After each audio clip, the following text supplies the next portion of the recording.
Hello everybody, welcome to my YouTube channel science class Bangla. সবাই কেমন আছো? আশা করছি সবাই খুব ভালো আছো। তোমাদের এইচএস এবং মাধ্যমিকের টেস্ট এক্সামিনেশন অলরেডি হয়তো শুরু হয়ে গিয়েছে। এইচএসটা স্টার্ট হয়ে গিয়েছে, মাধ্যমিকটা হয়তো শুরু হবে। তো প্রিপারেশান তোমাদের নিশ্চয়ই সবার খুব ভালোভাবেই হয়েছে, বায়োসায়েন্স এবং লাইফ সায়েন্স দুটো সাবজেক্টেই। তোমরা সায়েন্স ক্লাস বাংলার বিভিন্ন রকমের যে টপিকের উপর ভিডিওগুলো আলোচনা করা আছে, সাজেস্টিভ যে প্রশ্ন উত্তরগুলো করা আছে, যে সাজেশানগুলো দেওয়া আছে, সেগুলো অবশ্যই কিন্তু ফলো করতে থাকো এখন থেকেই। তাহলে তোমরা মাধ্যমিকে 100-এর মধ্যে 100 অবশ্যই পাবে, বায়োসায়েন্স এবং লাইফ সায়েন্স দুটোতেই। এছাড়াও আমি তোমাদেরকে মাধ্যমিকের এবং উচ্চ মাধ্যমিকের আগে পর্যন্ত বিভিন্ন টপিকের ওপর সাজেশন দেব এবং বিভিন্ন ইম্পর্টেন্ট যে টপিকগুলো সেগুলো নিয়ে ডিটেলসে আলোচনাও করে দেব। তোমরা আমাকে যদি একটু কমেন্টে জানাও যে কোন কোন টপিকগুলো আলোচনা করলে তোমাদের সুবিধা হয় এবং কোন কোন টপিকগুলো তোমাদের একটু বুঝতে অসুবিধা আছে, সেইগুলো যদি একটু জানাও তাহলে খুব ভালো হয়। তাহলে সেই টপিকগুলোকে আমি মেনলি আলোচনা করে দেবো, কমেন্টে একটু জানিও তোমরা সেটা।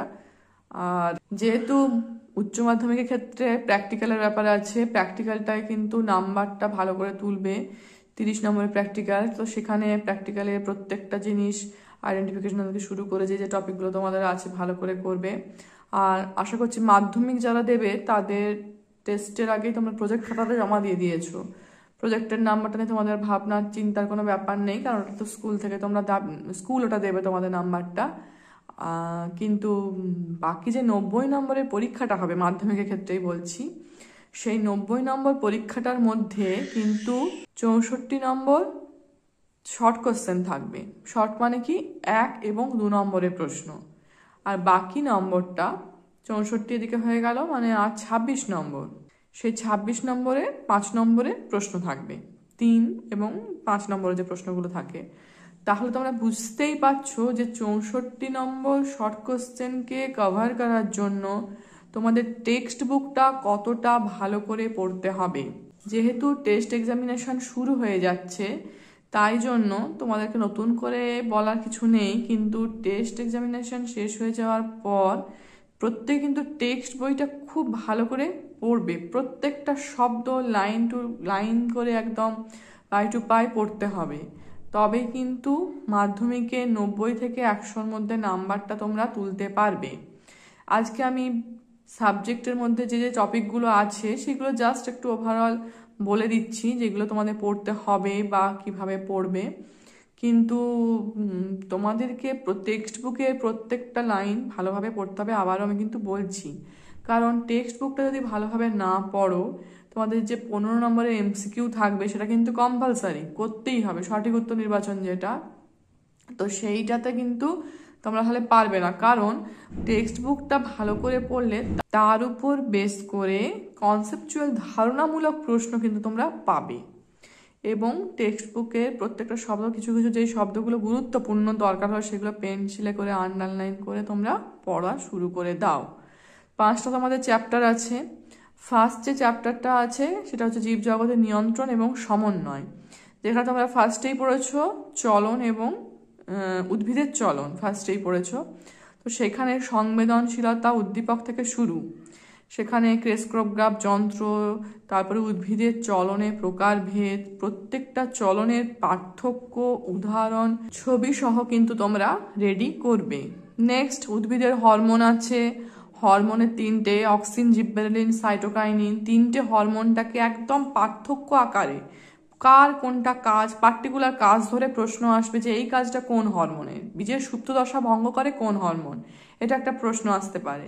তো সেই রকম প্রশ্নগুলোর জন্য সম্মুখীন থাকো। শুধু বীজের সুপ্তদশা ভঙ্গ করে এটা তো একটা সহজ প্রশ্ন, কিন্তু প্রত্যেকটা কাজ, পার্থেনোকার্পিক কার কাজ, পার্থেনোকার্পিক কি, অগ্রস্ত প্রকটতা কোন হরমোন নিয়ন্ত্রণ করে, পার্শ্বীয় মুকুলের বৃদ্ধি কোন হরমোন নিয়ন্ত্রণ করে, জরারোধ নিয়ন্ত্রণকারী হরমোনটি কি, এই প্রত্যেকটা কাজ কিন্তু তোমরা ভালো করে পড়বে, কারণ ওই কাজগুলো ধরেই প্রশ্নটা আসবে।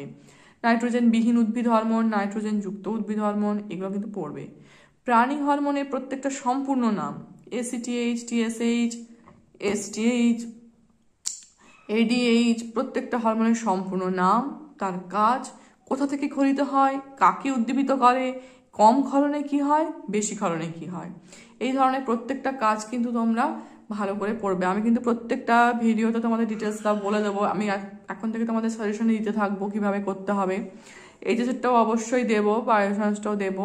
আমি এখন মাধ্যমিকটা বলছি, যেহেতু দুটো টেস্ট পরীক্ষায় শুরু হচ্ছে, একসঙ্গে তো সবটা বলা সম্ভব নয়। তো অল্প অল্প করে প্রতিটা ভিডিওতে আমি বলবো, তোমরা ভিডিওটা অবশ্যই তার জন্য দেখো, চ্যানেলটা সাবস্ক্রাইব করো এবং কমেন্টে জানাও তোমাদের কোন টপিকটা দরকার। আমি তোমাদের বলে দিচ্ছি কিভাবে পড়তে হবে। তো এই প্রাণী হরমোনটার ক্ষেত্রে আমি বলছি একটা ছক করে নেবে। হেড হচ্ছে হাইপোথ্যালামাস, যেটা সুপ্রিম কমান্ডার। সে হাইপোথ্যালামাস থেকে যে যে হরমোনগুলো ক্ষরিত হয়, সমস্ত রিলিজিং হরমোন এবং ইনহিবিটিং হরমোন। তো এই রিলিজিং এবং ইনহিবিটিং হরমোনগুলো কিভাবে ক্ষরিত হচ্ছে, মানে কোন জায়গা থেকে পার্টিকুলার ক্ষরিত হচ্ছে, সেটা হচ্ছে হাইপোথ্যালামাস। এরা আবার কাকে উদ্দীপিত করছে, কোন গ্রন্থিকে?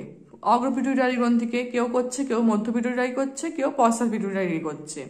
তো সেইখানে এই ARH, TRH এদের সম্পূর্ণ নামগুলো প্রত্যেকটা ভালো করে বানানটা ঠিকভাবে লিখবে, কারণ বানান ভুল হলে কিন্তু মাধ্যমিকের নাম্বার কমে যেতে পারে। এরা আবার কি করছে, অগ্রপিটুইটারিকে উদ্দীপিত করলো, তাহলে সেইখান থেকে কি কি হরমোন ক্ষরণ হচ্ছে, ACTH, TSH, সেই সম্পূর্ণ নামগুলো।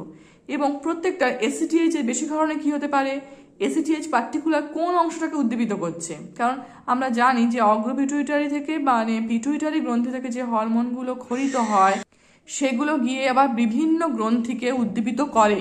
তাহলে তারা কাকে উদ্দীপিত করছে এবং সেইখান থেকে কি হরমোনগুলো ক্ষরণ হচ্ছে, তাদের কাজ কি, কিভাবে হরমোন আমাদের শরীরের টোটাল সিস্টেমটাকে নিয়ন্ত্রণ করছে রাসায়নিক সমন্বয়ক হিসেবে, সেইগুলো কিন্তু তোমরা ডিটেলসে পড়বে।